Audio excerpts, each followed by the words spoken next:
de la statue de Victor Hugo. Paris, 22 novembre 1882. Depuis les jours où Zeus, dans Athènes visible, levait son front d'ivoire et d'or vers le soleil, où la Grèce adorait la splendeur indicible du visage auquel nul visage n'est pareil, jamais forme, bravant le bloc du statuaire, ne s'offrait plus superbe à sa tremblante main. Jamais peuple ne vit dans aucun sanctuaire sérénité plus douce en un Dieu plus humain.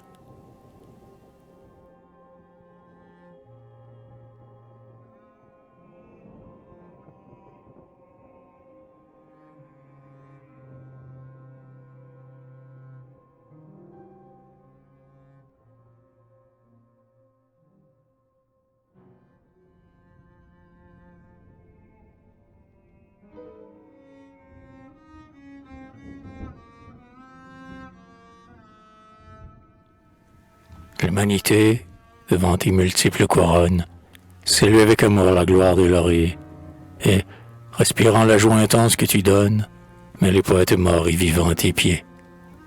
Parmi les dieux du chant te placent nos ivresses, les esprits bienfaisants t'ont reçu dans leur sein, le cœur de nos cœurs t'aime et cherche en ses détresses. Ta foi, c'est hosanna d'un invisible essaim.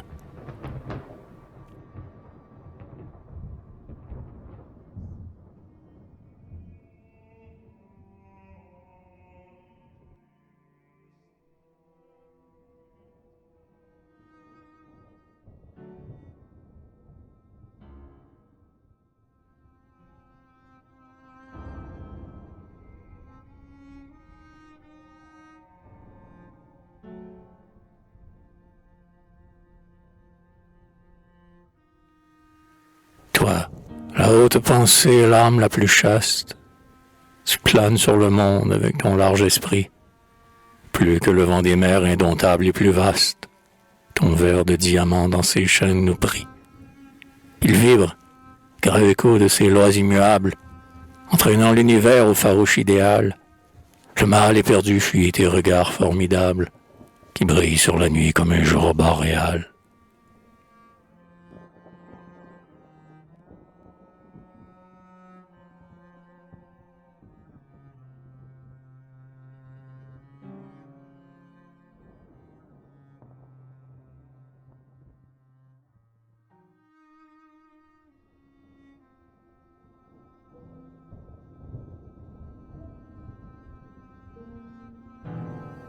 Les pauvres, les honteux, la plèbe âpre et vulgaire, écoute ta parole auguste les bénir.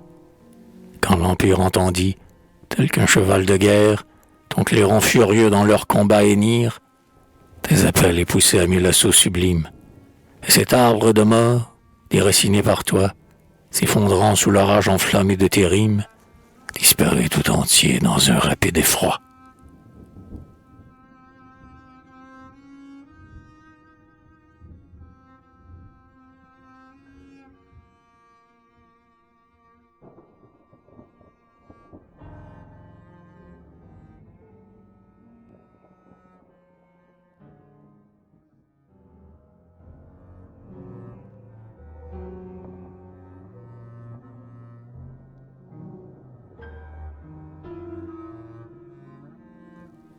Tu plantes à présent le cèdre du refuge, dont le fruit est amour et la racine espoir. Et nous, tes fils, ô maître, auprès de notre juge, nous contemplons émus la beauté de ton soir. Devant ton infini, l'amour lui-même hésite. Nous avons adoré la nuit de ton exil. Mais quel verbe osera, dans quel mystique rite, te chanter sur un mode héroïque et subtil?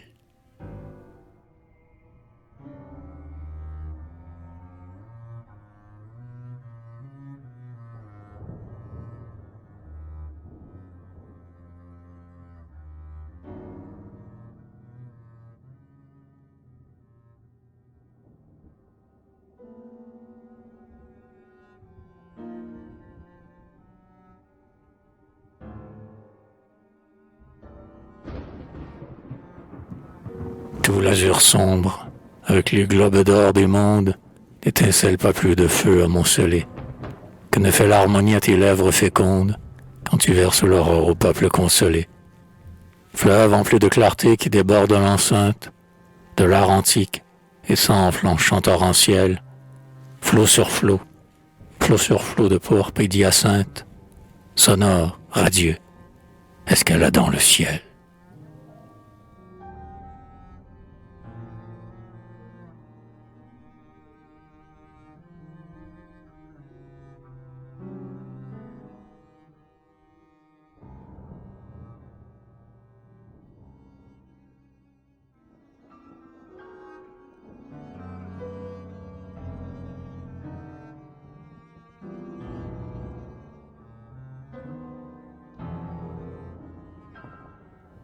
Et les bornes s'en vont sous l'immense marée qui s'élève et grandit avec les mois, les jours, les suprêmes hauteurs sous la vague sacrée s'affalent. Elle monte toujours. Et puis, des profondeurs d'en haut, pluie abondante, elle retombe et coule en baume guérisseur, répandant le pardon de la clémence ardente, jusque sur les rois mêmes et sur les oppresseurs.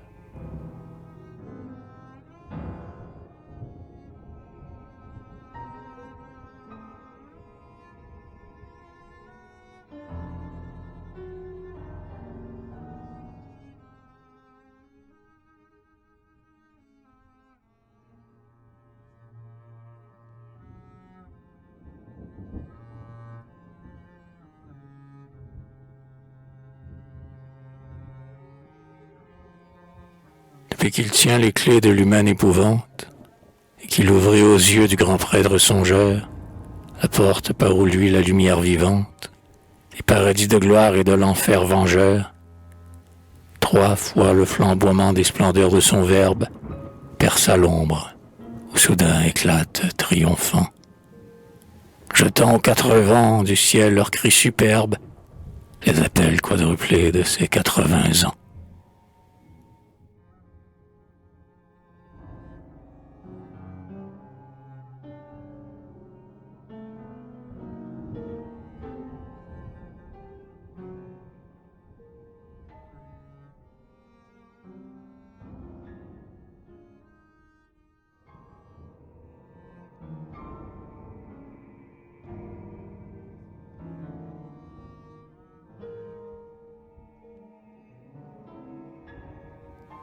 Sa forte main, appuyée de toutes les faiblesses, dénoue et précipite un faisceau de rayons sur les prêtres, leurs dogmes et leur ciel et leurs messes, leur église idolâtre et leur lointain sillon. Comme émerge des nuits la jeune et forte aurore, l'espoir surgit au cri de l'âpre vérité. Au baiser du soleil, la douce nuit se dort, l'enfer s'éteint aux pleurs des anges de bonté.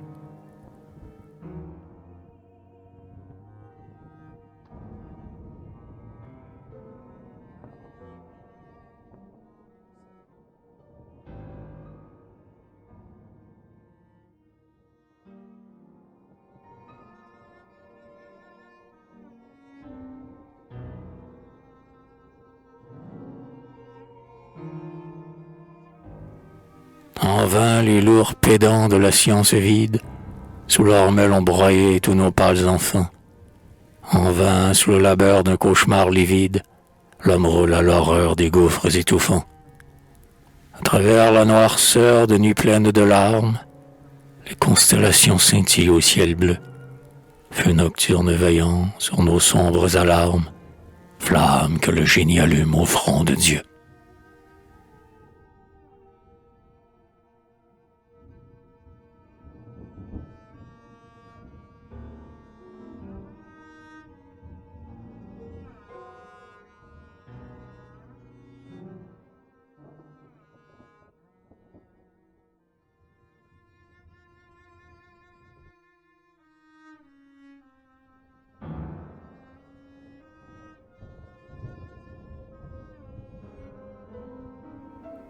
Sa voix, qu'on n'éteint pas, domine les tumultes. Et ivre d'horreur sacrée et de gouffres ouverts, elle écrase la haine et brise les insultes, clamant sa note immense à l'immense univers. et sur le nord palpite une orageuse vie, de prophétique feu en pourpre l'Orient.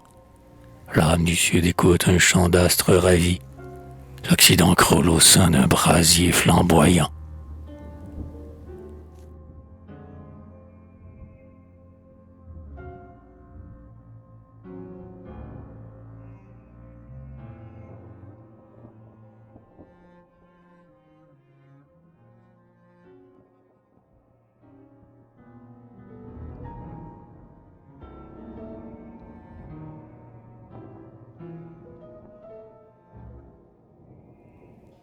Ô pharynx des péants, au triomphe des odes, pindariques, éclat des trompettes d'Hector, écho des anciens jours, au lyre des rhapsodes, harpe répercutant les chants des âges d'or, plus sonore que vous gronde son rythme épique, dont le souffle balaie au large les chemins, mieux que vous il châtie, et son soleil lyrique éclaire mieux que vous les cycles surhumains.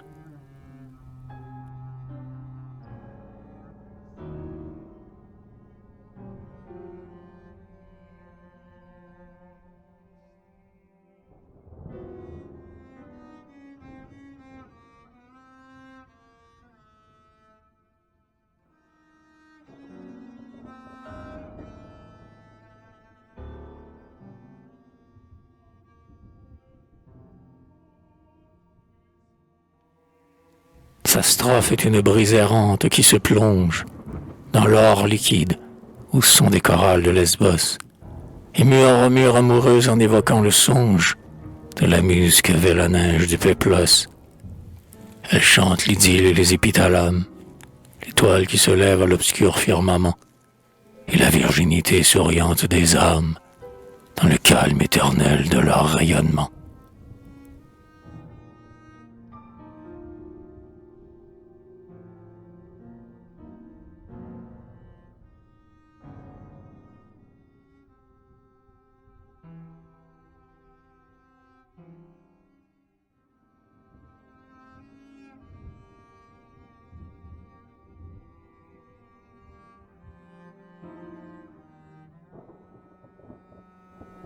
Puis, il nous dit, pareil à l'onde qui déferle, dans sa jeune fraîcheur, sous le soleil d'avril, cette vierge au regard d'enfant, exquise perle, que rencontra Gallus cherchant un grain de mil, et comment, en croyant nourrir sa faim trompée, le désir odieux fut tranché dans sa fleur, et le fruit devint cendre, et sa lèvre crispée se tordit blêmissant de honte et de douleur.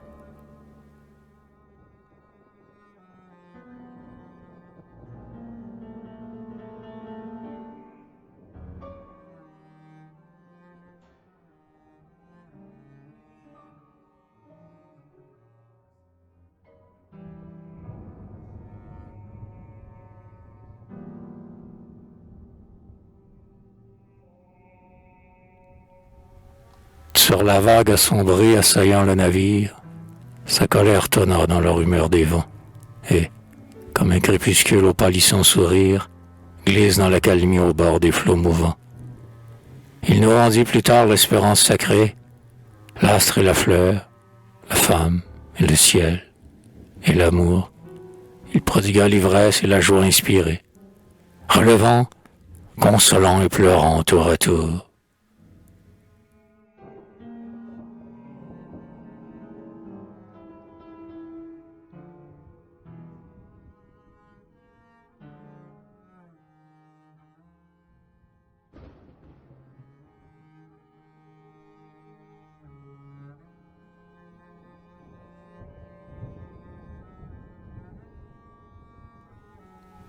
Par son charme puissant, l'âme divinisée s'envole élargissant ses ailes dans le ciel et, buvant l'harmonie en Dieu même puisée, semblable à lui se fond au foyer éternel. Les brumes qui voilaient son essor se dispersent, inondées de soleil fume un nouvel encens, et sur la terre, Éden recrée, les cieux versent des avalanches d'or de leurs astres naissants.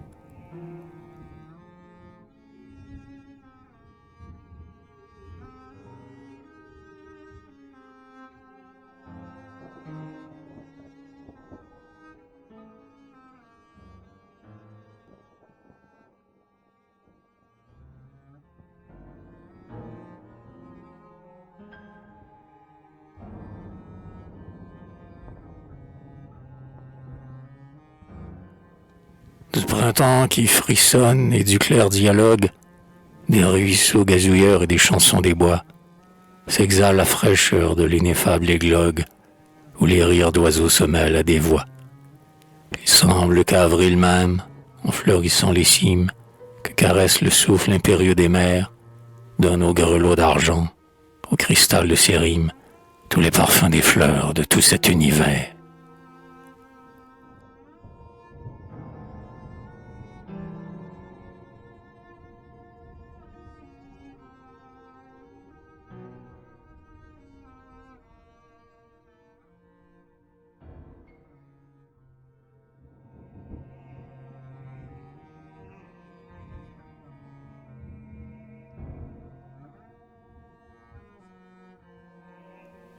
Ton âme est la clarté vert qui tende nos âmes. Le resplendissement éternel est ta loi. L'ombre avec ses linceuls ne couvre point tes flammes. L'inéluctable mort ne peut rien contre toi. Qu'importe que ce siècle aride et vain se range dans les siècles déchus, si le sein de tes vers sont les plumes portant cette hirondelle étrange qui toujours émigra du côté des hivers.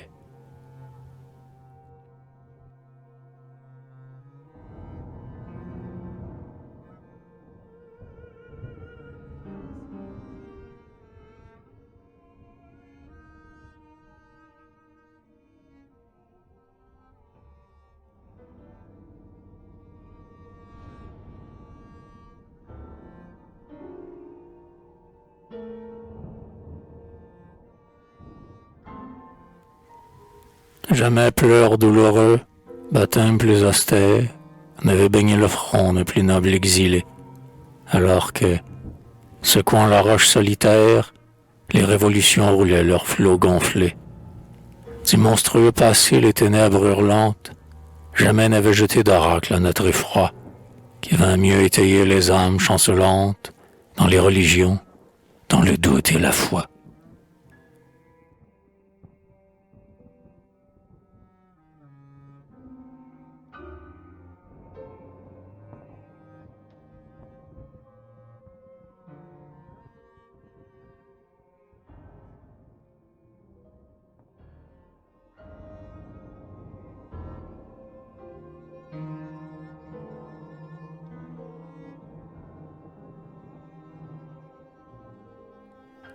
Aux lueurs de la foudre, au bruit rauque des râles, au rouge orient des jeunes libertés, se lèvent, arrachant leurs pierres sépulcrales, des féroces temps morts les sceptres irrités.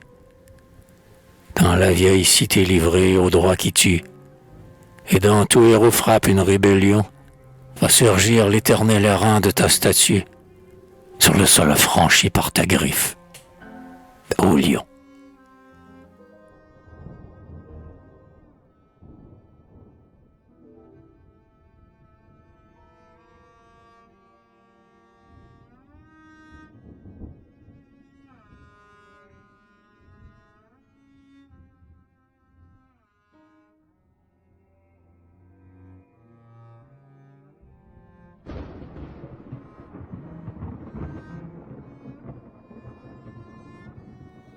Roi, le temps est ton trône, les siècles tes pages.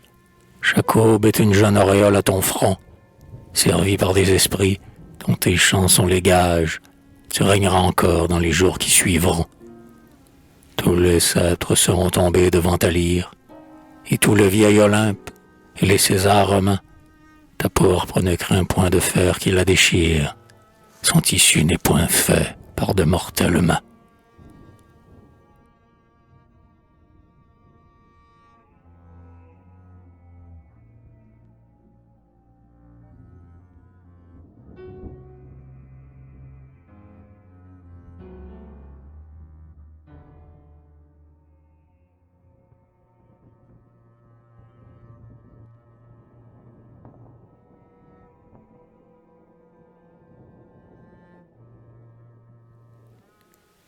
Quel maître cependant moulera ton visage, reproduira la ligne austère de tes traits, maître adoré, qui donc léguera d'âge en âge ta face auguste à ceux qui passeront après. Phidias, Ce labeur ne serait accessible qu'à toi, Dieu qui créa les dieux des autres temps. Sous l'œil du Florentin, vainqueur de l'impossible, dont le bras dans le marbre enchaînait les titans.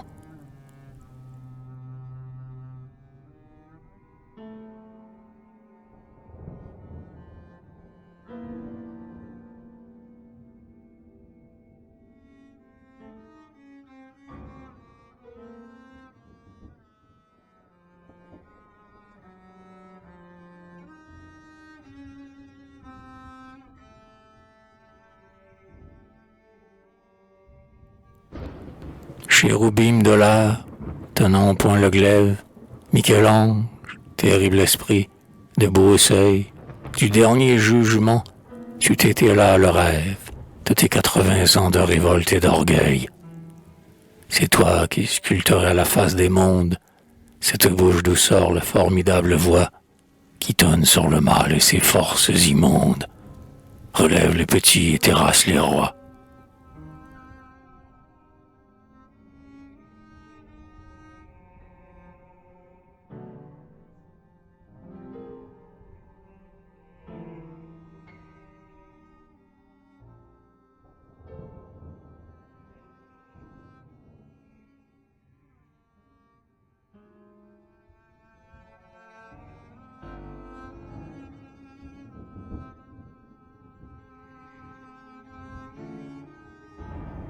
Terre, jette à ses pieds ta gloire et tes désastres. Cieux, étendez sur lui vos parvis étoilés, qu'il se dresse éclatant sous le regard des astres, et qu'au fils de nos fils ses traits soient dévoilés. Il dépasse les flots qui submergent la tombe, il lance à l'inconnu son défi triomphant, l'emblème de son âme est l'aigle et la colombe, rebelle au Dieu et père attendri de l'enfant.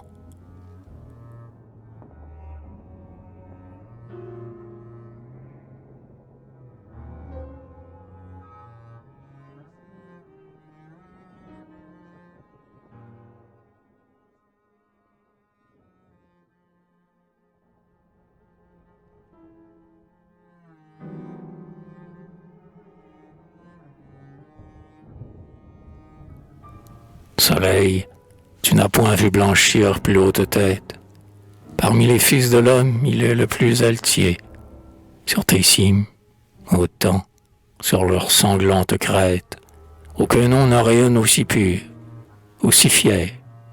Témoigner la splendeur de cette âme idéale, dans sa forme terrestre à la postérité, révéler aux humains jusqu'à la nuit finale, le vêtement mortel de l'immortalité.